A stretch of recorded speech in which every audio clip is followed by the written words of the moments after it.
Welcome to মনোবল global academy, the hub of scientific happiness. সফলতা অর্জন করতে গেলে কী করা প্রয়োজন, এই নিয়ে এই সংক্রান্ত বই। Even if you think you can, আপনি যদি ভাবেন আপনি পারবেন তাহলে আপনি পারবেন। চমৎকারভাবে নোমান ভিনচেন এই বইটা লিখেছেন। ইনি বলছেন যে একটা মানুষের সবচেয়ে বড় শক্তি হচ্ছে আত্মবিশ্বাস, সেলফ বিলিভ। এবং নজরুলের ভাষায় বলতে হয় যে আশা এবং বিশ্বাস নেই যার, যেও না কো তার সাথে, যদিও সে বেঁচে আছে সেজন্য মৃত সে। আত্মবিশ্বাস একটা মানুষের সবচেয়ে বড় শক্তি।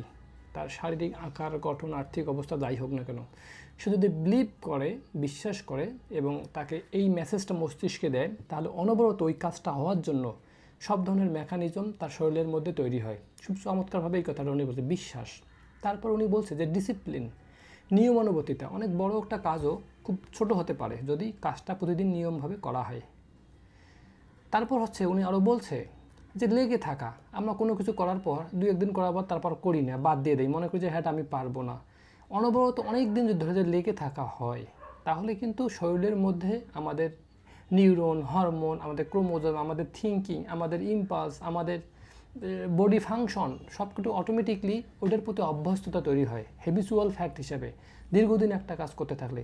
তো উনি সুন্দর করে বলছে যে কাজটা যত কঠিন হোক, আমরা যেন ধারাবাহিকতা রক্ষা করি, প্রতিদিন অল্প একটু হলেও কাজটাকে লেগে থাকি এবং ভিজুয়ালাইজ করা, হ্যাঁ কাজটা আমার হচ্ছে, কাজটা হচ্ছে, ইমপ্রুভ হচ্ছে। কোনো ধরনের নেতিবাচকতার স্থান দেওয়া যাবে না। যখনই নেতিবাচকতা ভাববো, নেতিবাচক চিন্তা করব, তখন কাজটা করতে আমার বাধা হবে। যে কোনো পরিস্থিতিতে, যে কোনো কাজের ক্ষেত্রে, যে কোনো বিষয়ে সফলতা অর্জনের ক্ষেত্রে নেতিবাচকতা আমাদেরকে পিছিয়ে দেয়। এবং শরীরের সকল ধরনের সক্ষমতা থাকার পরেও, কারণ কি মানসিকভাবে আমরা ভাবছি না, আমরা নেতিবাচক জিনিসটাকে দেখছি। পজিটিভ জিনিসটাকে নেতিবাচকভাবে দেখলে ওটাখানে আমাদের সফলতা বাধাগ্রস্ত হয়। তারপর হচ্ছে যে অন্যের দিকে না তাকিয়ে নিজের দিকে তাকা। আমরা যখন কোনো কাজ করতে যাই, অন্য কি ভাবছে সে কথাটা ভাবি বেশি, কিন্তু সেখানে সবচেয়ে বেশি গুরুত্ব সেটা না। আমি কাজটা যদি ভালো হয়, আমার নিজের তো সেলফ একটা ইনটিউশন থাকে, একটা আত্মজ্ঞান থাকে, নিজের জাজমেন্ট ক্ষমতা থাকে, নিজেকে প্রশ্ন করা যে কাজটা কি সবার জন্য ভালো হচ্ছে। যদি ভালো হয়ে থাকে, অত কিছু চিন্তা করতে নেই, কাজটাকে লেগে পড়া এবং হচ্ছে কাজটা দীর্ঘদিন কাজটাকে কন্টিনিউ করা। তারপর আরও চমৎকারভাবে বলছে যে কাজটার ফলাফলটা নিয়ে আগে চিন্তা করা, না এটা করা যাবে না। ফলাফল কী হবে সেটা পরের কথা, আমি আমার কাজটা আগে করে যাই।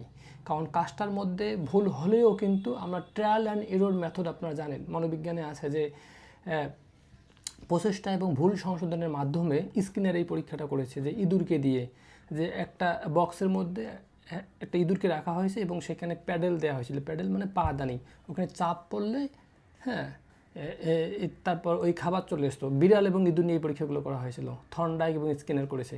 তো দেখা যাচ্ছে যে নির্দিষ্ট সময় ওই প্যাডেলের মধ্যে চাপ পড়লেই তারা খাবার চলে আসতো। তো এরকম করতে করতে কন্ডিশনিং হওয়া, ওই চাপ যখনই ক্ষুধা লাগে তখন তারা ওই প্যাডেলের মধ্যে চাপ দিত আর খাবার চলে যেত। তা মানুষের হিউম্যান ব্রেনের ক্ষেত্রেও তাই, কারণ মানুষের ব্রেনের যে ক্ষমতা, এখানে অনবরত নতুন নতুন আইডিয়ার অনেক কিছু আমাদের চায়, কিন্তু আমরা দিতে পারি না বলে আমাদের মস্তিষ্ক নেগেটিভের দিকে নেগেটিভলি কাজ করতে চায়।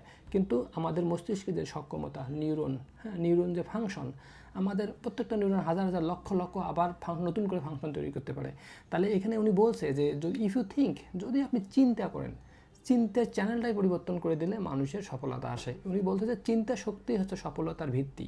তো মানুষ যদি চিন্তা করে, ভাবতে পারে, বিশ্বাস করে, তাহলে সেটা অর্জন করতে পারবে। সবাইকে অনেক ধন্যবাদ।